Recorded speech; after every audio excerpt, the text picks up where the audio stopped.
Демонстрация силушки Богатырской или очередное послание? Западные медиа пытаются разобраться, что стоит за новой эскападой российских ВВС над Балтикой. На днях Су-27 перехватил американский самолет-разведчик в международном воздушном пространстве. А перед этим пара Су-24 дважды пролетела в опасной близости, около 10 метров, от американского эсминца «Дональд Кук». На запросы команды корабля пилоты истребителей не отвечали. Below the bridge wing. Below the bridge wing. Что бы это могло значить, обсуждают на экранах и передовицах ведущих изданий во всех уголках мира. Весьма беспокоящие и невероятные кадры российских военных самолетов, кружащих вокруг американского корабля. Это было необычно, если не беспрецедентно, агрессивно. Никто из тех, с кем я общался в Пентагоне, не может припомнить ничего подобного. Белый дом назвал такие действия непрофессиональными. Это происшествие никак не соответствует профессиональным нормам поведения военных сил, действующих в непосредственной близости друг от друга.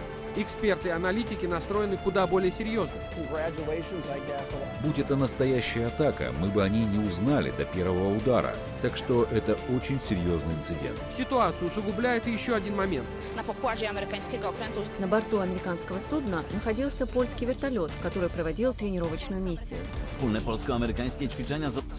польско-американские учения были сорваны. Мы Мы имеем дело не с единичным случаем, а с целой их серией, которая произошла в течение последних дней. Вопросов много. Не пыталась ли Москва использовать американский корабль для того, чтобы послать какой-то месседж Польше? Отвечать на заданные вопросы Кремль не спешит, а российская Минобороны недоумевает. Якобы все было безопасно. Федеральные медиа в России вовсю упражняются в остроумии. Рунет кишит заголовками вроде «Мы снова напугали американцев». В теленовостях тон похожий. Российские Су-24 напугали военных моряков НАТО. Российская военная авиация на Балтике испугала американцев. Если верить Пентагону, над эсминцем «Дональд Кук» с огромной скоростью и на очень малой высоте проносятся российские бомбардировщики Су-24. Летели самолеты без вооружения. Представители Пентагона все это признали, но почему-то все равно возмутились. Так было нужно, объясняют приглашенные российские эксперты. Американский эсминец находился вблизи военно-морской базы России. Подобные аргументы российским СМИ подбирать не впервой. Эсминец «Дональд Кук» в 2014-м уже попадал в новости.